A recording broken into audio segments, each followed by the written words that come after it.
Hello friends, today we will start with our discussion on history optional series. हमारा जो पहला part है वो हम लोग एंशंट हिस्ट्री से शुरू करेंगे in which we will discuss the first chapter sources of Indian history.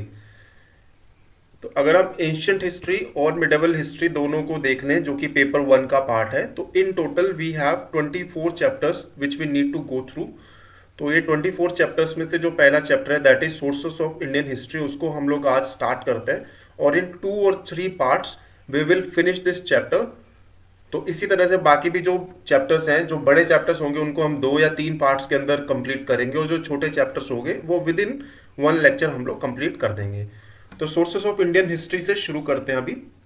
So this syllabus which is given by the UPSC, ये हमारे पास यहाँ पे है। Archaeological sources, exploration, excavation, epigraphy, numismatics and monuments. Then उसके बाद literary sources which includes indigenous and foreign accounts, और within indigenous ये रिलीजियस लिटरेचर है और दूसरी जो बाकी सेकुलर लिटरेचर है like poetry, scientific literature, literature in regional languages. तो ये हम लोग सोर्सेस जो है अभी शुरू करते हैं इसको। तो if we talk about sources of Indian history, there are 2 types of sources. One comes under the category of archaeological evidences and second under literary evidences. तो archaeological evidences कौन से हुए? जो हमें खुदाई के समय, एक्सकेवेशन के समय कहीं से मिले, या केव आर्किटेक्चर है, या न्यूमिस्मेटिक्स है जो सिक्के हमें कहीं से मिले हैं, देन इंस्क्रिप्शंस मिली हैं, मॉन्यूमेंट्स मिले हैं, पॉटरी मिली है। These all comes under the category of archaeological evidences. Then जो लिखित में हमें मिला है that comes under literary evidences. So whatever is written on manuscripts in books, वो सारा हमारा जो है लिटरेरी एविडेंसेस के अंडर में आ जाएगा। तो archaeological evidences can further be divided into inscriptions, coins and monuments. तो ये 3 तरह की कैटेगरीज के अंदर हम लोग आर्कियोलॉजिकल एविडेंसेस को पढ़ेंगे। देन लिटरेरी एविडेंसेस को भी हम लोग 2 पार्ट्स में बांट देते हैं, Indian records and foreign records. So within Indian records we have religious literature and secular literature, और foreign records में हमारे पास है Roman, Greek, Chinese and Arabic accounts. तो इन कैटेगरीज के अंदर हम लोग ये सारा जो है सोर्सेस वाला पार्ट कवर करेंगे। तो इंस्क्रिप्शंस के साथ जो है हम लोग स्टार्ट करते हैं। सो इंस्क्रिप्शंस में एक टर्म है एपिग्राफी। एपिग्राफी क्या होता है? तो इंस्क्रिप्शंस को जो हम लोग स्टडी करते हैं, the study of inscription is known as epigraphy. So this is epigraphy की स्टडी जो करना है इंस्क्रिप्शन को, that is called as epigraphy. Inscription is a vital source of history. ये हम लोग जब इंस्क्रिप्शंस को पढ़ोगे तो हमें समझ में आ जाएगा क्यों हम लोग बोल रहे हैं कि it's a vital source of history. तो it gives information about the chronology of rulers. ठीक है, क्रोनोलॉजी के बारे में बताएगा रूलर्स के, एक्सटेंट ऑफ किंगडम के बारे में बताएगा, social, religious and cultural aspect of the society के बारे में बताएगा, and personality and interest of rulers के बारे में बताएगा। तो क्रोनोलॉजी ऑफ रूलर्स मींस एक डायनेस्टी है, उसमें एक जेनेलॉजी जो है रूलर्स की, उसको इंस्क्रिप्शंस के द्वारा हमें पता चला है। अगर हम अशोका की बात कर लें तो इंस्क्रिप्शंस अगर नहीं होती तो maybe we will not even know about Ashoka, कि अशोका इतना बड़ा, इतना मेजर जो रूलर रहा, और पुरानाज में जो थोड़ी बहुत जो मेंशन है अशोका की हमें वही पता रहती। बट इंस्क्रिप्शंस की वजह से अशोका के बारे में हमारे पास इतनी ज्यादा इंफॉर्मेशन आज अवेलेबल है। देन एक्सटेंट ऑफ किंगडम हमें पता चलता है इंस्क्रिप्शन से, कि जहां जहां पे किसी रूलर की इंस्क्रिप्शंस हमें मिलती हैं तो हमें समझ में आता है कि दैट अगर इंस्क्रिप्शन कहीं पे बनाई गई तो इंस्क्रिप्शन अपनी किंगडम के बाहर तो कोई नहीं बनाएगा, एम्पायर के बाहर नहीं बनाएगा। तो ये माना जाएगा कि इंस्क्रिप्शन मेजरली जो है that would be under his kingdom only. तो ये देखिए, ये हमारे पास अशोका के एडिक्ट्स हैं जिसका मैप हमने बनाया है यहाँ पे। So it includes all type of edicts. Major rock edict है, पिलर एडिक्ट्स है, और माइनर रॉक एडिक्ट्स भी इसके अंदर शामिल है। सो ये इसके हिसाब से ही हिस्टोरियंस ने हमें बताया है कि एक्सटेंट क्या होगी अशोका की एम्पायर की। तो ये देखिए, नॉर्थ वेस्ट साइड में कांधार तक जो है, और इधर ऊपर मानसेरा, सहबाजगढ़ी, यहाँ तक एक्सटेंट हमें इसलिए पता चलती है बिकॉज हमें पता है कि यहाँ पे इंस्क्रिप्शंस है। तो अगर इंस्क्रिप्शंस अशोका ने यहाँ पे बनाए हैं तो दैट मीन्स वो जो पार्ट है that was under his empire. और साउथ इंडिया में भी देख लें तो ये येरागुडी तक हमें इसकी इंस्क्रिप्शन मिलती है, that means this was part of Ashokan kingdom. Then east side में भी धौली, और इधर से रामपुर और लोरिया अराराज, तो ये वाले जो पार्ट है ये भी अशोकन एडिक्ट्स के अंदर में आते हैं, that means these were part of the Mauryan empire. तो इस तरीके से हमें पता चलता है कि एक्सटेंट क्या है किंगडम का, वो हम लोग यहां से थोड़ा बहुत अंदाजा लगा सकते हैं एडिक्ट्स से। Then social, religious and cultural aspect of the society, ये भी हमें पता चल जाएगा इंस्क्रिप्शन से, क्योंकि जो एक रूलर है वो किस तरह के आदेश दे रहा है, that are somehow influenced by the social conditions and cultural conditions of the time. जैसे कि फिर से हम लोग अशोका की बात कर लेते हैं। अशोका कह रहे हैं, अशोका ने धम्म नाम से एक जो है एथिकल कोड प्रोपोगेट करना शुरू किया था। तो वो एथिकल कोड क्यों शुरू किया होगा, because there might be some kind of friction within the society. जो अलग अलग तरह के सेक्ट उस समय मौजूद थे सोसाइटी के अंदर, उनके बीच में कुछ एक तरह का तनाव चल रहा होगा, इसीलिए धम्मा को प्रोपोगेट किया कि टॉलरेंस बढ़ाया जाए और सारी जो रिलीजन्स हैं, सेक्ट्स हैं, वो एक साथ एक जगह पे रह पाए। तो उससे हमें पता चलता है कि वहां पे सोसाइटी उस समय कैसी रही होगी अशोका के टाइम में। देन वी ऑल्सो से कि पर्सनैलिटी और इंटरेस्ट का पता चलता है रूलर का। ठीक है, जो प्रयाग प्रशस्ति है, इलाहाबाद इंस्क्रिप्शन है, दैट इज अबाउट समुद्रगुप्त। तो समुद्रगुप्त के बारे में बोलते हैं कि he is a music lover, so that is an interest of a ruler. और उसकी पर्सनैलिटी का भी उससे पता चलता है हमें, क्योंकि उसमें बताया गया है समुद्रगुप्त के बारे में कि वो म्यूजिक लवर है, plus he is a great warrior. उसने कहाँ कहाँ पे जो बैटल्स लड़े हैं वो हमें प्रयाग प्रशस्ति से पता चलता है। तो इसमें हम लोग आगे देख लेते हैं। तो किस तरह से हम लोग ऐसा एक क्वेश्चन इसमें बन सकता है कि इंस्क्रिप्शंस का हिस्ट्री के अंदर क्या रोल है, या अगर इंस्क्रिप्शंस नहीं होते तो हिस्ट्री को हमें रीराइट करने में, रिकंस्ट्रक्ट करने में बहुत ज्यादा डिफिकल्टी होती है। तो इस तरह का जो क्वेश्चन आएगा उसमें हम लोग ये वाले पार्ट्स इंस्क्रिप्शंस में, इंस्क्रिप्शन के क्वेश्चन के अंदर हम लोग डाल देंगे। और एक फ्रेमवर्क जो है हम लोग इसमें प्रोवाइड करते हैं, उससे हम लोग आराम से ये वाला जो इंस्क्रिप्शंस वाला कोई भी किसी भी तरह का क्वेश्चन है उसको हैंडल कर पाएंगे। सो सेवरल इंस्क्राइब्ड सील्स, तो बिल्कुल हिस्ट्री से स्टार्ट करते हैं इसमें कि पुराने टाइम में भी क्या हमें कुछ इंस्क्रिप्शंस का मिला है। Several inscribed seals have been discovered from various sites of Indus Valley civilization but are yet to be deciphered. तो हालांकि ये सील्स तो हमें मिली है but we could not decipher these. तो जो इंफॉर्मेशन जो सील से हमें मिलती है दैट इज काइंड ऑफ कि जो उसमें पिक्टोग्राफी दी गई है उसी से हमें समझ में आता है कि इंडस वैली सिविलाइजेशन में सोसाइटी कैसी होगी। अदरवाइज वो सील्स में जो, क्योंकि रिटर्न जो इंस्क्रिप्शन है वो हम लोग अभी तक समझ नहीं पाए हैं। लाइक एक पशुपति शिवा है, तो हमें ये पता चल जाता है कि उस समय पशुपति शिवा एक मे बी एक रिलीजियस फिगर जो है इंडस वैली सिविलाइजेशन में रहे होंगे।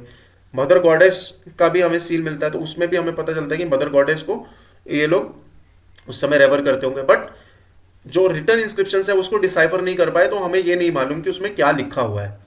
Then earliest deciphered inscriptions are written in Prakrit language in Brahmi script. तो सबसे पहले ब्राह्मी स्क्रिप्ट में मिली है प्राकृत लैंग्वेज में। तो ये वाली जो इंस्क्रिप्शंस है they belong to Ashokan period and they were deciphered by James Prinsep. James Prinsep ने ब्राह्मी स्क्रिप्ट को जो है डिसाइफर किया था, तो अकॉर्डिंगली जो इंस्क्रिप्शंस को भी डिसाइफर कर दिया गया। This belong to the Ashokan period. These inscriptions are engraved on rocks and pillars. तो जैसा कि हमने पहले डिस्कस कर लिया कि अशोकन पीरियड का जो मेजर जो इंफॉर्मेशन है that comes from inscriptions only.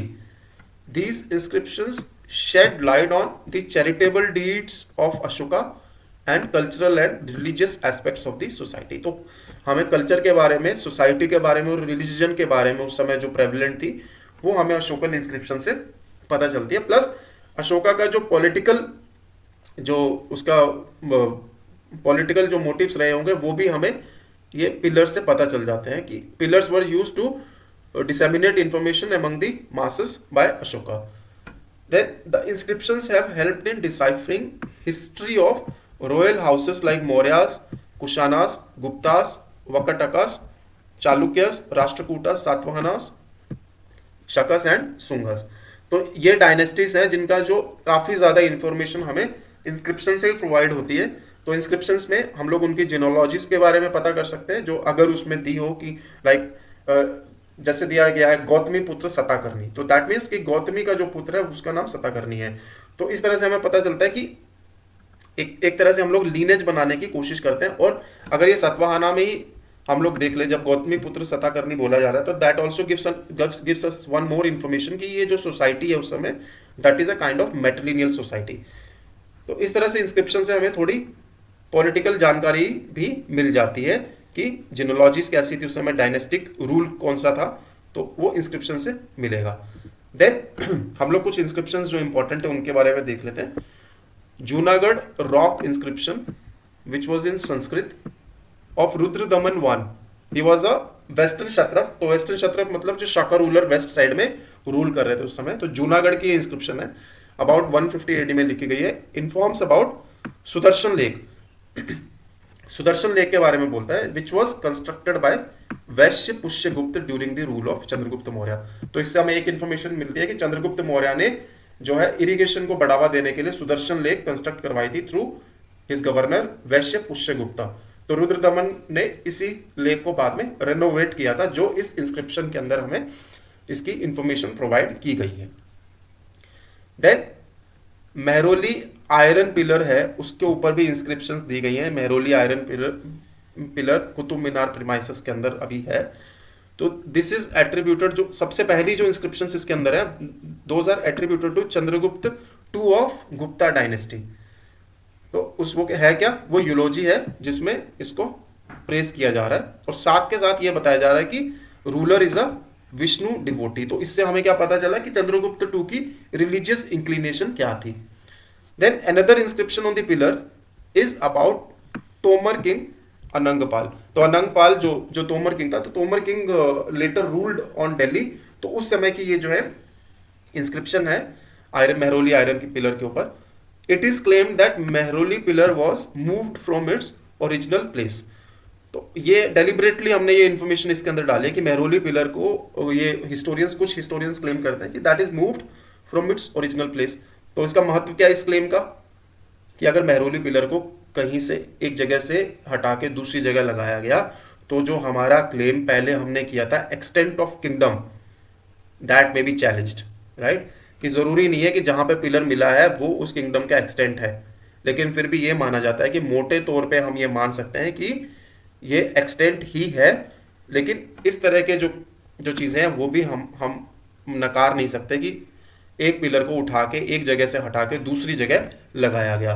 तो इसको भी हम लोग नहीं नकारेंगे, बिकॉज ये सिर्फ मेहरौली पिलर एक एग्जाम्पल नहीं है, दूसरे और एग्जाम्पल्स है जो हम आगे पढ़ते हैं अभी।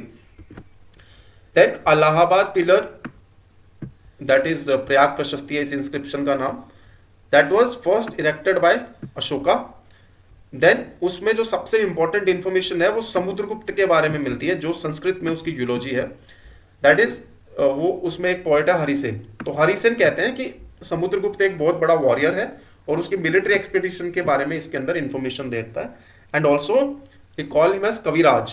तो ये प्रोवाइड करता है कि उसकी म्यूजिक के लिए समुद्रगुप्त का लव कितना ज्यादा था। तो हरिसेन इसके बारे में बोलता है। Then in 16th century inscriptions by Raja Birbal show religious significance of Prayag.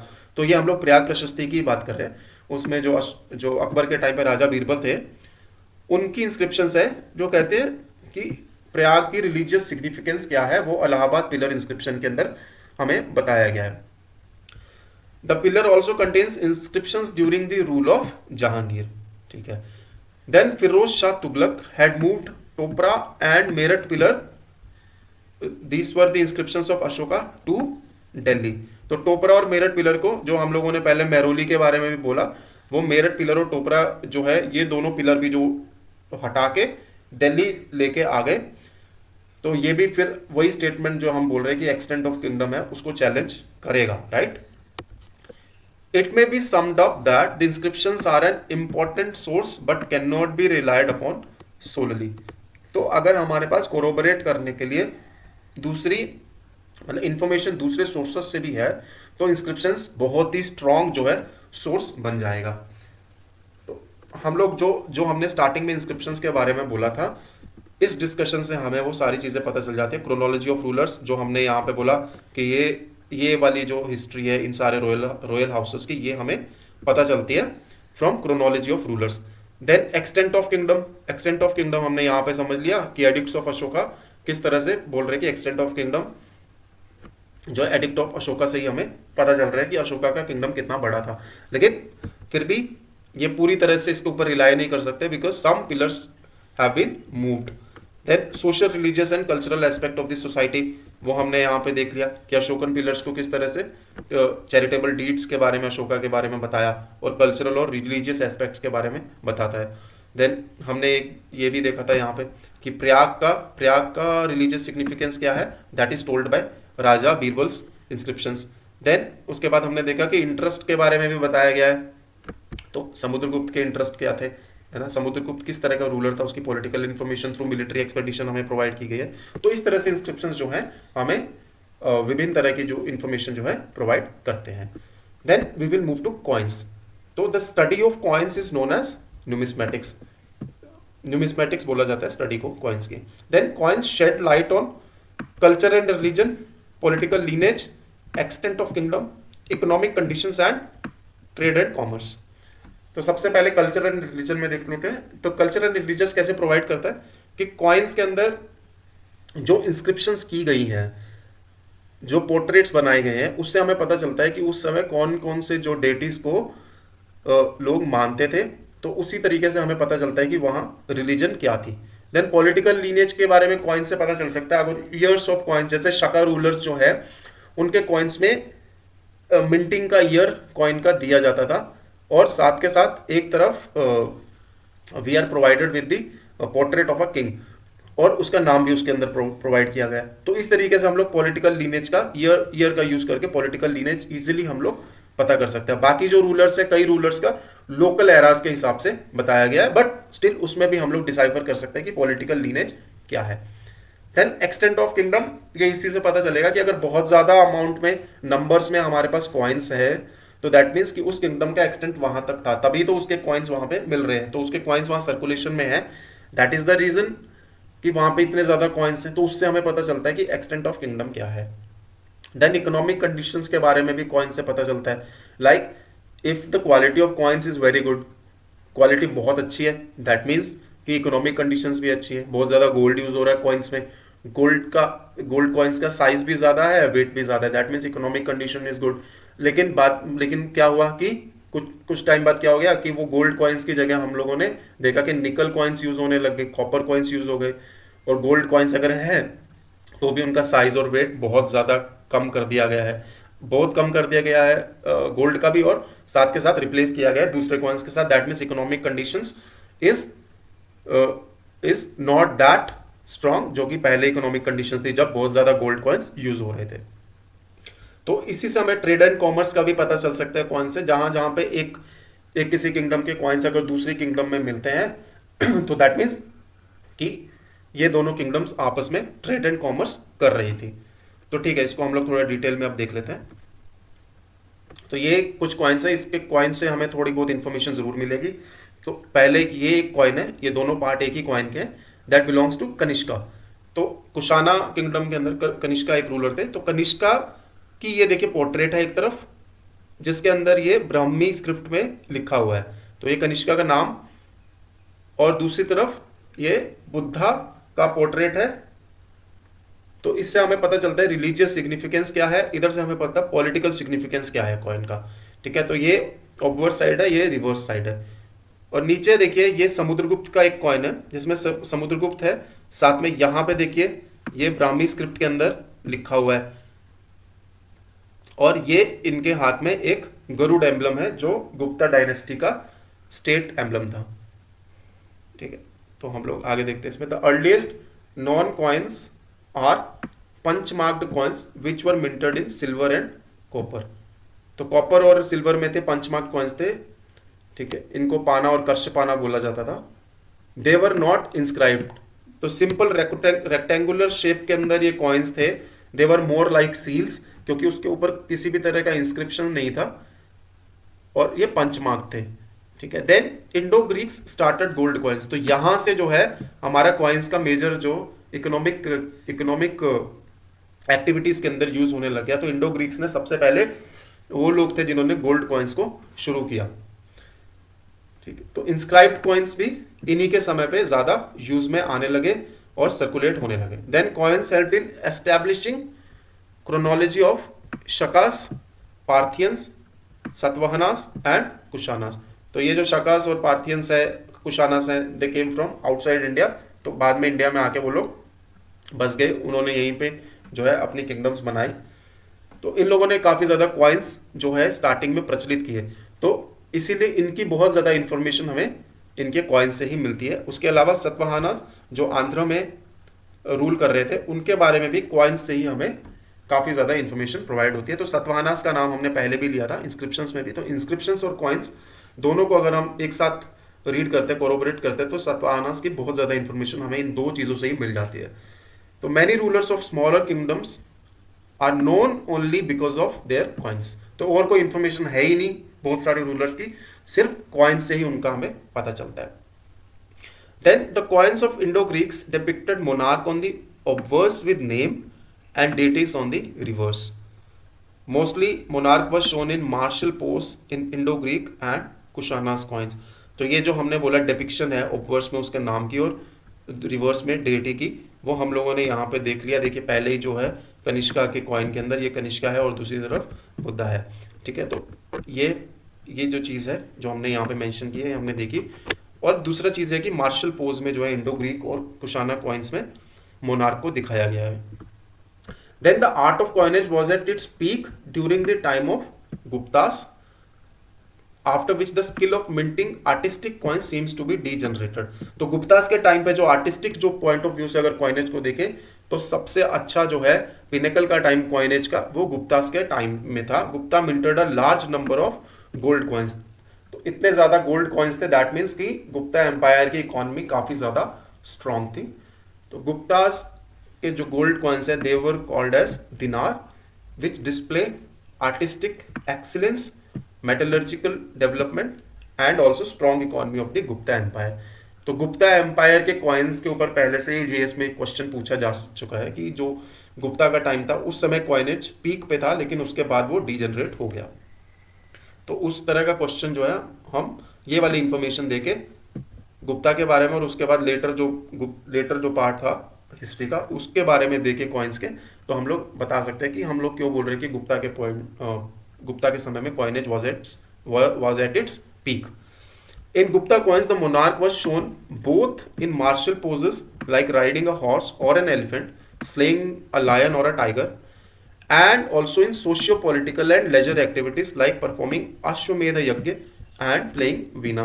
तो चंद्रगुप्त टू के कॉइन्स मिलते हैं जहां पे वो अश्वमेध यज्ञ कर रहा है, समुद्रगुप्त के कॉइन मिलता है जहां पे वो वीणा प्ले कर रहा है। तो ये सोशियो पॉलिटिकल और लेजर एक्टिविटीज को भी दर्शा रहा है, जो कि उससे पहले मोनार्क जो था सिर्फ मार्शल पोजेस में हम लोगों ने देखा इंडो ग्रीक और कुशानास में दिखा रहा था, लेकिन गुप्तास में इसके अलावा सोशियो पॉलिटिकल एक्टिविटीज भी दिखाई देती है। Then coins of early medieval times tells us about the increasing influence of Muslims in politics of India. तो medieval इंडिया के जो coins हैं जो early medieval इंडिया के हैं वो हमें बताते हैं कि मुस्लिम्स का इन्फ्लुएंस जो है पॉलिटिक्स ऑफ इंडिया के ऊपर बढ़ता जा रहा था।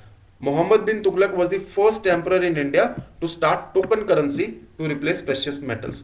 तो गोल्ड को और सिल्वर को रिप्लेस करने के लिए मोहम्मद बिन तुगलक ने टोकन करेंसी स्टार्ट की थी, जो कि जो एक्सपेरिमेंट था वो फेल हो गया, ठीक है। और ये जो इंडो इस्लामिक के समय में जो कॉइन्स को यूज किया गया और मुगल्स के टाइम पे भी जो कॉइन्स मिंट किए जा रहे थे उनके ऊपर जो पोर्ट्रेट्स था उसको कम कर दिया गया, बिकॉज इस्लाम में आइडल जो वर्शिप है उसको फॉरबिड किया गया है। तो इसलिए ना तो उसमें रिलीजियस वाला तो बिल्कुल भी उसके अंदर हमें दिखाई नहीं देता, हालांकि वर्सेस जरूर हमें कॉइन्स के ऊपर मिलती हैं, ठीक है। तो ये जो है हमारा कॉइनेज वाला पार्ट है जिसमें हम लोगों ने ये देख लीजिए, हमने ये culture, religion, political lineage, extent of kingdom, economic conditions and trade and commerce, ये कॉइनेज के थ्रू हमने किस तरह से हम लोग इसको लिंक कर सकते हैं वो हमने यहाँ से देखा, ठीक है। और अलग अलग समय पे कॉइनेज इंडिया में किस तरह से डेवलप होता गया वो हम लोगों ने यहाँ पे देखा, और किस तरह से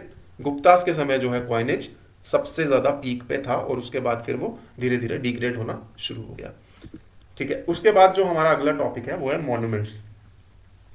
the historical monuments provide vital information regarding prevailing societal and religious condition of the contemporary time. तो मॉन्यूमेंट्स, क्योंकि देखिए मॉन्यूमेंट्स हम लोग दो भागों में बांट सकते हैं, that one is religious and second is secular monuments. तो रिलीजियस मॉन्यूमेंट्स है उससे तो मेजरली हमें रिलीजियस कंडीशन का ही पता चलता है, and to some extent societal जो है कंडीशन का भी पता चलेगा। लेकिन सेकुलर मॉन्यूमेंट से थोड़ा बहुत पॉलिटिकल भी पता चल जाता है, लेकिन मेजरली उससे भी हमें सोसाइटल इंफॉर्मेशन ही मिलती है। तो उसके बाद देखते हैं हम लोग रिलीजियस मॉन्यूमेंट्स कौन कौन से। Religious monuments include temples, chaityas, viharas, stupas etcetera, whereas buildings like palaces, forts, stables, granaries etc come under the category of secular monuments। तो secular monuments में क्या क्या आ गया, palaces, forts, stables, granaries, ये सब secular monuments के अंदर आ गया। तो secular buildings also give political information to some extent। For example, the granaries of Indus Valley civilization point towards an authority involved in collection and distribution of grains। हालांकि political information हमें बहुत ज़्यादा नहीं मिलती, चाहे वो सेकुलर बिल्डिंग्स ही हो, क्योंकि मेजरली हमें आर्ट एंड आर्किटेक्चर का इन बिल्डिंग से पता चलता है। लेकिन सेकुलर बिल्डिंग से हमें political information to some extent indicate की जा सकती है। जैसे कि इंडस वैली सिविलाइजेशन में अगर ग्रैनरीज हैं, तो ग्रैनरीज बनाने का तो एक ही पर्पस है कि स्टोरेज है, स्टोरेज करना है ग्रेन्स को। तो ग्रेन्स का स्टोरेज क्यों करेंगे, सबसे पहले उसको कलेक्ट भी करना पड़ेगा, कलेक्ट करा और उसके बाद रीडिस्ट्रीब्यूट किया। तो इसको करने के लिए कोई ना कोई तो टाउन अथॉरिटी रही होगी, तो उसके वो पॉलिटिकल इंफॉर्मेशन जो है हमें ये मॉन्यूमेंट से मिलती है, ग्रैनरी से हमें प्रोवाइड होती है। उसके बाद ये थोड़ा रिलीजियस के बारे में हम लोग देखते हैं। The brick was used in ancient temples of north India but it was stone in south Indian temples which gave it more durability. तो स्टोन यूज हो रहा था साउथ इंडियन टेम्पल्स में, इसीलिए हम लोग ड्यूरेबिलिटी उसके बाद बात करते हैं कि ड्यूरेबिलिटी उसकी ज़्यादा है। तो इसीलिए जो रिमेन्स हैं वो नॉर्थ इंडियन टेम्पल्स के ज़्यादा हमें मिलते नहीं है, और अगर वो मिलते भी हैं तो वो अच्छी कंडीशन में नहीं है। The temples give an insight into the changing scenarios in the religious life of people. तो कैसे, अगर टेम्पल ही बन गया सबसे पहले, क्योंकि पहले तो टेम्पल में वर्शिप होती ही नहीं थी, तो टेम्पल में वर्शिप स्टार्ट हुई, तो वही एक तरह का चेंजिंग सिनेरियो हमें बता रहा है कि रिलीजियस लाइफ में किस तरह से आगे टेम्पल की जो है एक तरह से इंपॉर्टेंस लोगों की लाइफ में बढ़ गई जब टेम्पल में जाके वर्शिप करना शुरू कर दिया। उसके बाद टेम्पल में कौन कौन से डेटी हैं, किस डेटी को ज़्यादा इंपॉर्टेंस मिलती है, वो भी हमें बताता है कि किस तरह से रिलीजियस लाइफ जो है लोगों की चेंज हो रही थी।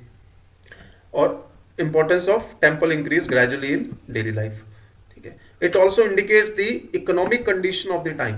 तो सोशल और रिलीजियस तो है ही, इकोनॉमिक कंडीशन का भी पता चलता है। कैसे पता चलता है, क्योंकि building grand temples may not be possible without sound state treasury.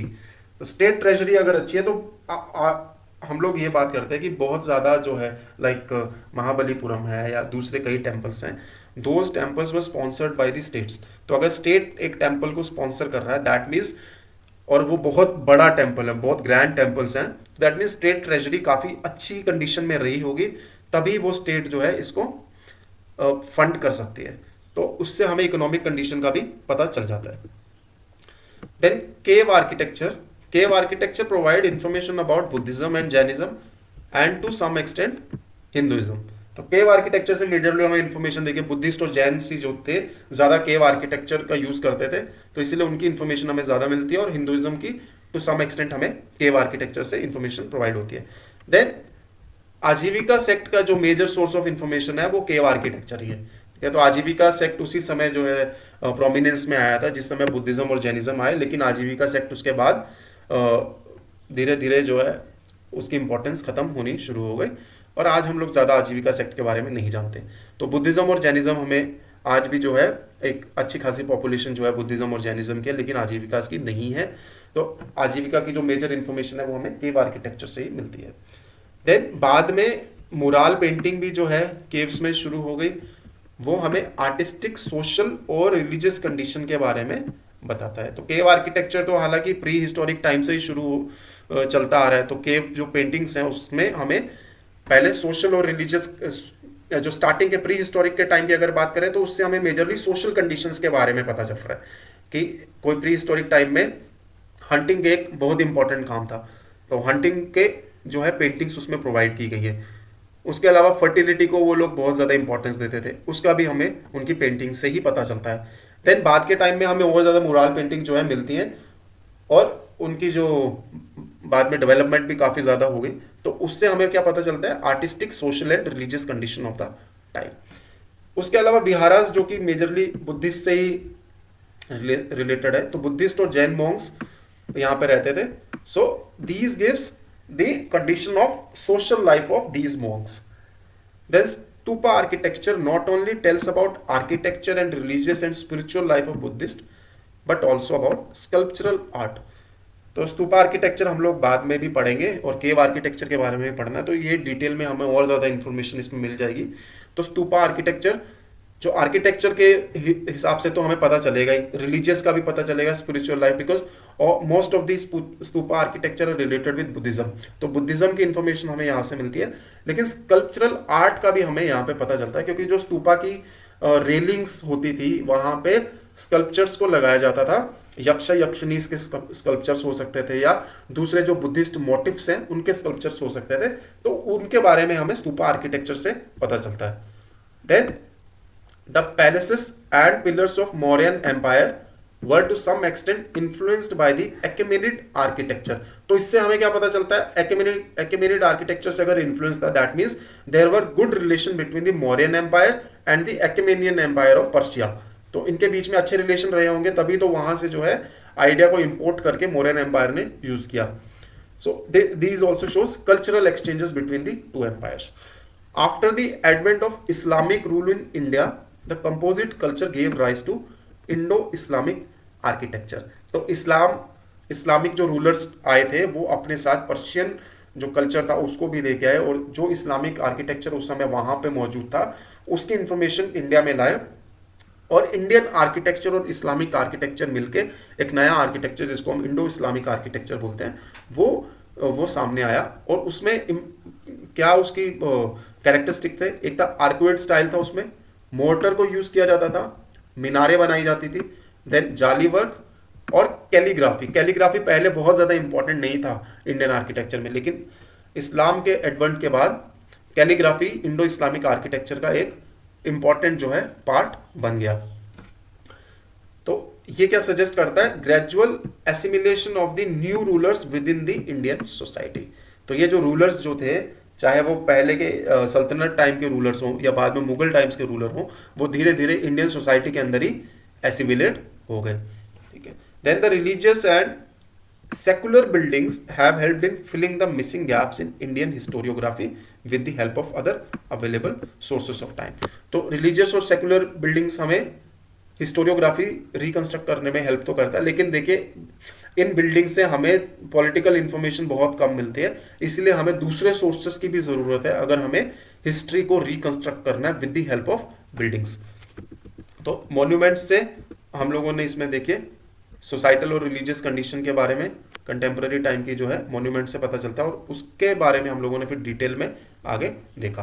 तो आज हम देख लेते हैं हम लोगों ने क्या क्या इसमें देखा है। सबसे पहले हमने इंस्क्रिप्शंस के बारे में डिस्कशन किया, तो एपिग्राफी बोलते हैं स्टडी ऑफ इंस्क्रिप्शंस को। Then we saw the chronology, किस तरह से इंस्क्रिप्शंस हमें इंफॉर्मेशन प्रोवाइड करता है about the chronology of rulers, extent of kingdom and social and cultural aspect of this society and personality and interest of rulers।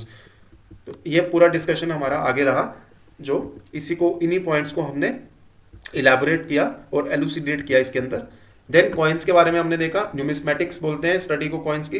Then किस तरह से वो culture and religion, political lineage, extent of kingdom, economic conditions और trade and commerce के बारे में हमें information provide करता है, वो हमने यहाँ पे डिटेल में फिर पढ़ दिया। देन मॉन्यूमेंट्स के बारे में पढ़ा कि मॉन्यूमेंट्स रिलीजियस मॉन्यूमेंट्स हो सकते हैं, सेकुलर मॉन्यूमेंट्स हो सकते हैं। Then religious monuments majorly societal and religious condition के बारे में बताते हैं, और सेकुलर मॉन्यूमेंट्स कुछ हद तक पॉलिटिकल इंफॉर्मेशन के बारे में भी बताते हैं। देन हम लोगों ने देख लिया कि इंडिया में टेम्पल्स किस तरह के थे और टेम्पल्स से हमें क्या इंफॉर्मेशन मिलती है। Then we talked about cave architecture and then about stupa. तो ये जितना भी हमारा पार्ट है, चाहे आर्किटेक्चर का, टेम्पल आर्किटेक्चर का हो, चाहे केव का हो, स्तूपास का होगा, इन सब चीज़ों को हम लोग आगे आने वाले चैप्टर्स में we will study them in very detail. और ये फिर आगे देख लेते हैं पैलेसेस, ये जो है पैलेस आर्किटेक्चर है मॉडर्न का, देन पिलर आर्किटेक्चर है, ये सब भी हम लोग आगे जाके स्टडी करेंगे। तो इसमें हम लोगों ने देखा कि किस तरह से कल्चरल एक्सचेंजेस थे between Mauryan empire and Achaemenian empire. Then we talked about the advent of Islamic rule and Indo Islamic architecture. फिर हम लोगों ने इसको सम अप कर दिया कि रिलीजियस और सेकुलर बिल्डिंग्स जो है वो हमें इंडियन हिस्टोरियोग्राफी को रिकंस्ट्रक्ट करने में हेल्प करती है। तो इसमें क्वेश्चन इसी तरह से पूछा जा सकता है कि मॉन्यूमेंट किस तरीके से इंडियन हिस्ट्री को रिकंस्ट्रक्ट करने में हेल्प करती है। सो आज हम लोग इसी यहीं पे ख़त्म करते हैं ये, और हम लोग इसके बाद लिटरेरी सोर्सेस के बारे में हम लोग डिस्कशन करेंगे in the next class. So thank you very much and have a nice day.